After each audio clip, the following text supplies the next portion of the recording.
Hello everybody and welcome to this introductory video. Today I will be talking about ethical hacking and I will also introduce you to the course itself. So first off, you might have noticed that the term ethical hacking is composed out of two words. You have ethical and you have hacking. Now hacking, the definition of hacking is quite broad. I mean, it encompasses a very wide range of activities. However, if you actually go to any of the online dictionaries pretty much, and if you type in the term hacking, generally it will say that it has something to do with computers. I cannot say that that is not true. However, that is only a small portion of the definition. Rather, instead, the act of hacking is actually having any system, and I mean any system, not just a computer system, not just a digital system. In fact, the system doesn't even need to contain any electronic parts. So literally any system, having it do something that you intended it to do as opposed to what it was designed to do. Now here is one short example that has been cited over and over again. You have a lock, basically. You have a door lock in your house. Everybody has one. Well, I sincerely hope that you have one. And the purpose of that lock is to prevent intruders from entering. So anybody who does not have a key cannot enter. People enter without a key anyway because they pick the lock and then they enter, and that itself could be considered an act of hacking.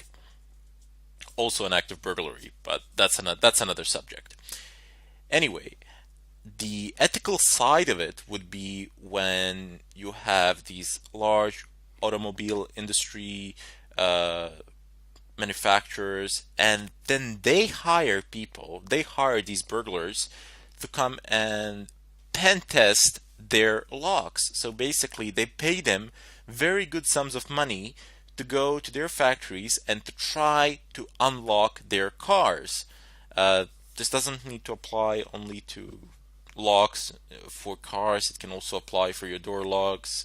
Manufacturers of pretty much all sorts of locks, they hire people to actually try and pick lock them, and then if they succeed doing it, and if they succeed, they pay them a very good sum of money. I do believe that prices for one car manufacturer, they went up to 1 million euros if you manage to break their locks. But what I'm trying to say here is that the ethical side of it would be when you have a permission to do it, when it's within the constraints of the law. And the act of hacking itself can be within the constraints of the law, but doesn't necessarily need to be. Anyway, we will not be focusing on those types of locks today or during this course. During this course, I will teach you how to penetrate networks, how to exploit systems, how to break into computers, how to compromise routers, etc. You will be after you've finished this course, after you've absorbed all the information in it, you will gain the ability to do some serious damage. Now, because of that, I wish to give a disclaimer here. So first off, I do not encourage any sort of illegal activity. Furthermore, I strongly advise against it, and I am against it. So you do not have any legit need to do anything that is against the law with the knowledge that you're going to get during this course, because you're going to get some pretty good knowledge and you can abuse it very easily.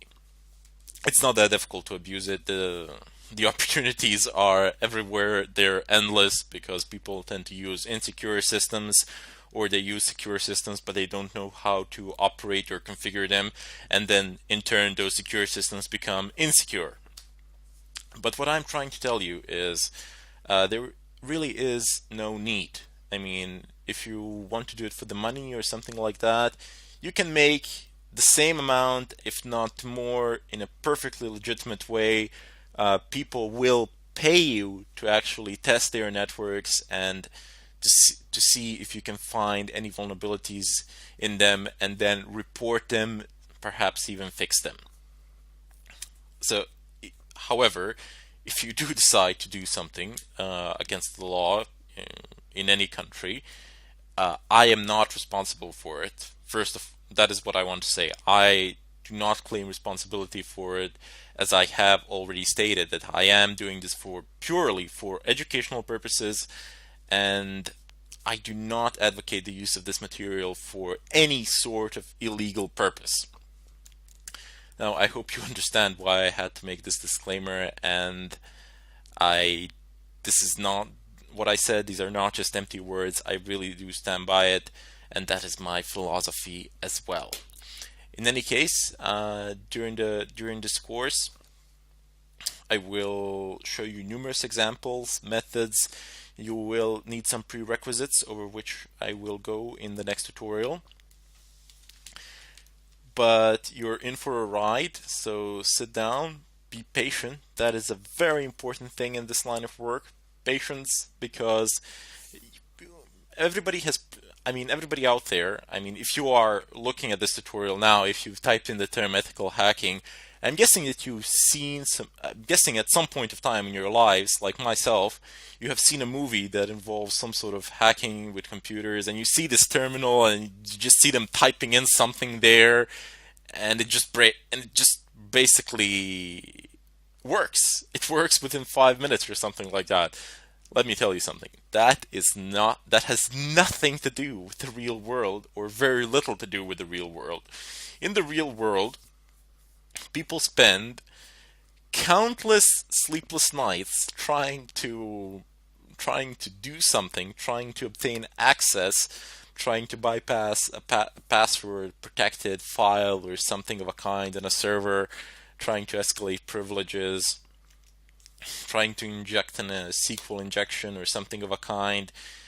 And they not only spend countless sleepless nights doing it, but they also spend a long time planning, preparing, and getting a general idea of what they can do, how they can execute an attack, etc. These are not things that you will be able to do within 5 minutes after you sit and open up your computer, your desktop computer, or whatever.